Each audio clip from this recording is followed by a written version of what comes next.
let's get those questions and we'll start reading them. There's like 100. There's only like 100. Yeah. Okay, so we'll be here till about 3 in the morning. Okay, so.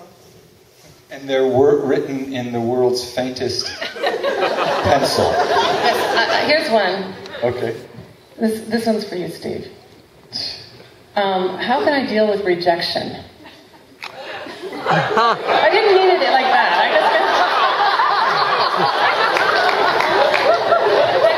I just went, we'll start at that end. She knows me so well. You know, the way I look at it, and I think I don't mean this cynically, but every moment of humiliation is terrible to go through, like, for instance, the entirety of middle school. But it's also the place where you're at your most real and where you're sort of feeling the most. And for writers, certainly of our ilk, that's where it is. I've gotten to the point where I'm like, wow, that was a really horrible, fucked up experience. That will be fun to write about. Yeah. And I mean, the thing is that I think when we're rejected, that we forget, is that everyone has been rejected. You know, and part of being rejected is feeling like you're the only one. You know, which is a kind of arrogant and self-absorbed. You can be arrogant in your self-pity in that regard. And so, you know, I think it's really important to remember that, you know, that rejection is part of life. You know, it's the dark. You know, no light without the darkness, and so rejection really. Just means that something else will offer itself up to you. I do believe that. Mr. Sugar, you have anything? You have a question? Yes. Here's a good one. Dear Sugar, in a new relationship, how important is the kissing? Oh, very important. How could there be any other answer to that, right? Is there who asked that question? Is there a problem with the kissing? I want more information. We can go deeper here. I would say that kissing is really important. Does anyone dispute that? If it's important to both people, it's important. You kind of make an agreement. Well, no, it's, you know, that's true. You could have an anti-kissing thing, yeah. I don't have an anti-kissing. Every kind of kissing is wonderful. But what I'm saying is, if two people who are not seriously and deeply invested in the act of kissing find love, that's cool. Yeah, well, I'm not going to date Steve Almond ever, just for the record. I have one that I think is awesome. And in all capitals. I'm in love with more than one person. If I'm honest and loving with all, is this immoral? Sugar? I don't think so. No, I don't think that's immoral. You say, I love you, and we're all, you know, no, that's fine. What if it's not okay with the other parties? Well, then, that's a problem. Then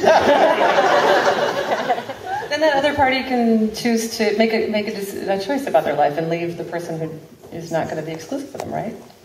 Yeah. I feel like I'm on a quiz show. Is that the right answer? That's the right answer. Okay, what do you got? One, Steve? Or I'll do.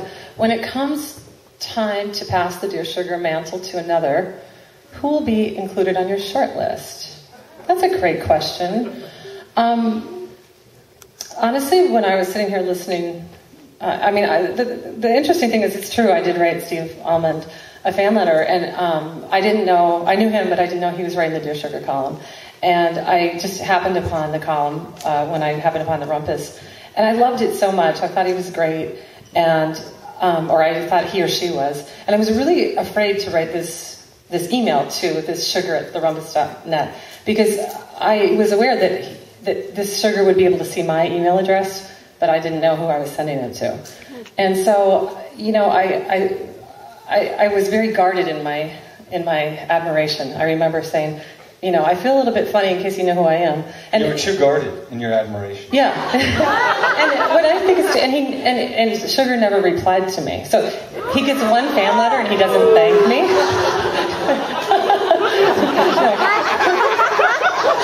Really? But anyway. It was my one fan letter. She went right to the top of my list. So then, but you know, so I think that Steve is actually a really great Sugar. I think that was, you know, I have absolute admiration. So he'd be on my short list.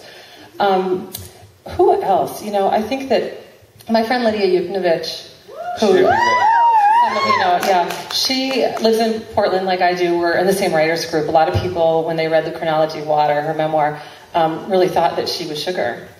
And that was funny, because it was like, she's not, but you're getting more. You know, that game, you're cold, but more. And so it was funny when people were really giving her all this positive feedback about being sugar. And I had to just sort of take some deep breaths and allow her to get all the compliments, you know, and but she'd be a fantastic sugar.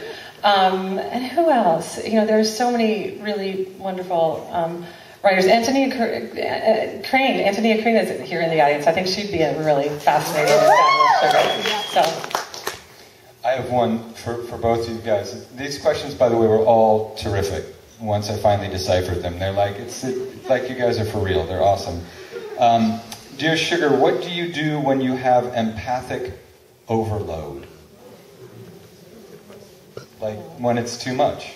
Yeah, and the thing that's overwhelming to me is really, I do have thousands of letters from readers and all of you, you know, asking for serious advice about serious problems, and some are slightly less serious. I do have some funny ones, but mostly I have some, you know, real hardcore letters. And when I go each time I'm going to write a column and I sort of look through the letters, I get pretty overwhelmed, because I can't answer them all, and it feels terrible to me that I can't do that. And I think that what I do when it comes to empathy is what I do in so many other areas of my life. You know, that I just realize that, you know, that I can do one little piece of something, and that's the best. You know, that's the best work I have. That's the best thing I can give you. And so if I'm going to give you that little piece, I'm going to make it as good as I can, and feel like that in some way stands in for, you know, those 1,000 letters that I can't answer. So each letter, I mean, when I write the column, I really think I try to write columns that can be read sort of beyond their subject matter. You know, so if I'm writing a letter about dysfunctional parents or infidelity, or, you know, that it actually, I hope that you can take meaning beyond that, so that if you don't even have that problem, that you're finding something in the column that applies to you. And so that's, I guess, the way that I kind of console myself with my limitations, you know, because I can't reply to everyone, and that's painful to me. Now I want to ask Brian how Cheryl deals with it when she has empathic overload. Well, what so impresses me about Cheryl is her ability to just be courageous and deal with pain, but also in this incredible outpouring that you've all given her, and that, you know, she's so rightly deserves, I think. What's also been impressive is to see her accept the love, which might sound like an obvious and easy thing, but it's actually very demanding and takes its own kind of bravery, you know. And it's just been a real honor to see you do that.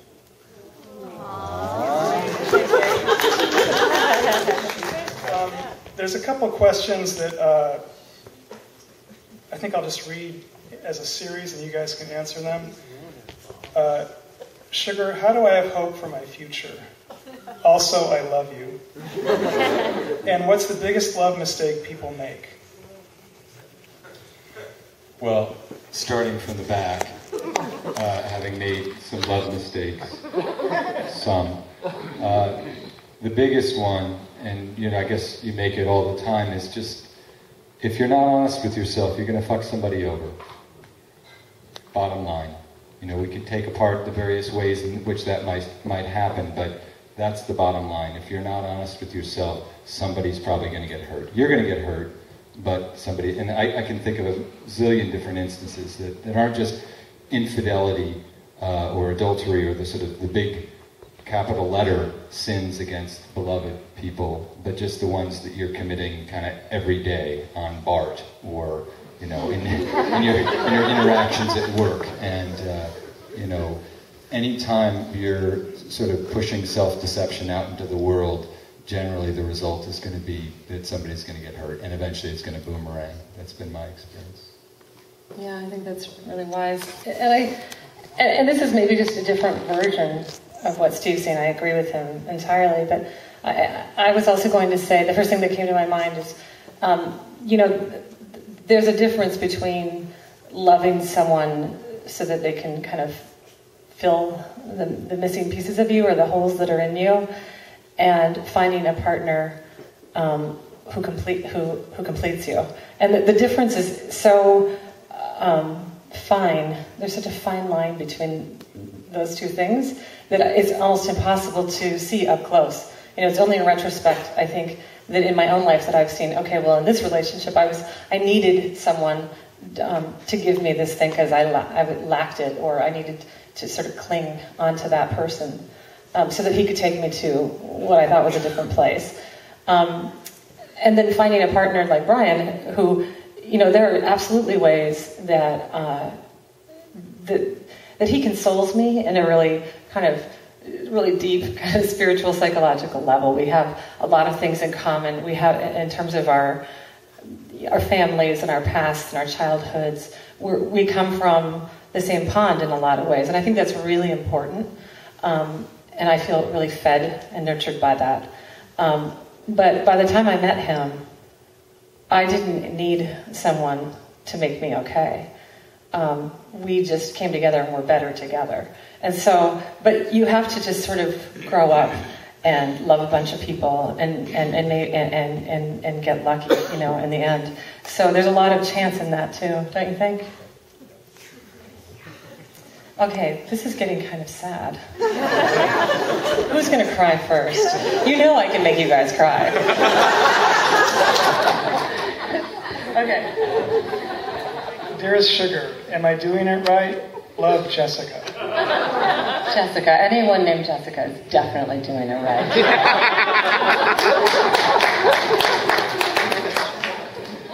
Steve, you got one?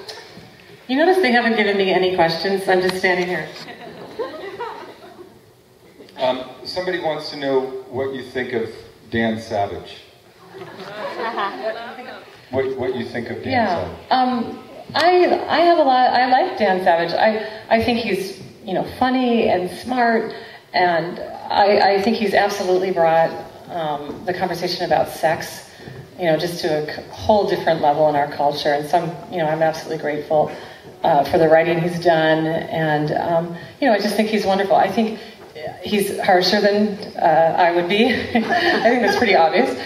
He has that kind of edge, and sometimes I think he takes things further than I would in terms of tone, but mostly I just have admiration. Well, that's part of, what's been interesting in sort of seeing what Cheryl did with Colin, it's sort of what you put out in the world is what you get back. So the reason that people write Sugar as they do is just because they know that somebody's really listening and isn't going to make them feel embarrassed or weird or whatever else. And oftentimes, as you mentioned to me once, Cheryl, like way more than they would with their family members, for instance. This is the last question I'll ask because it's a great one. What's the best piece of advice you've ever received? Brian, do you want to answer that one first? The best piece of advice you've ever received? Marry Sugar. That would be the one. Wow, the best piece of advice I've ever received. I feel like this is like my worst nightmare moment, So I'm trying to think of something. The best piece of advice I ever received was from my late Uncle Paul, who after meeting Cheryl did say, indeed, marry that woman. And I'm so glad I did. This is true, yeah. That's good.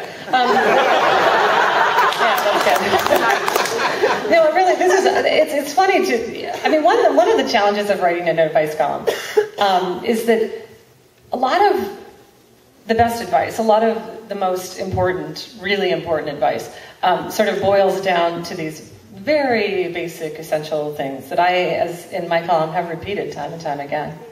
And the best advice that I can possibly give you, and I think I've written this line before, is to trust your gut.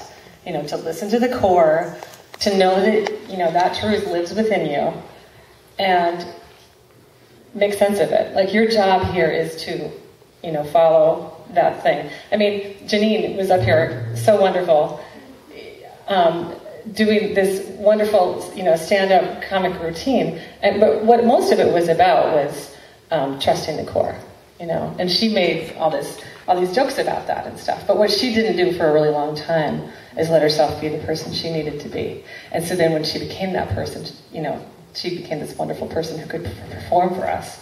And so, you know, I don't think that you can be that in your life in any way, in any regard, unless you listen to that voice that's inside of you. And it's really simple to say, and it's really hard to do sometimes.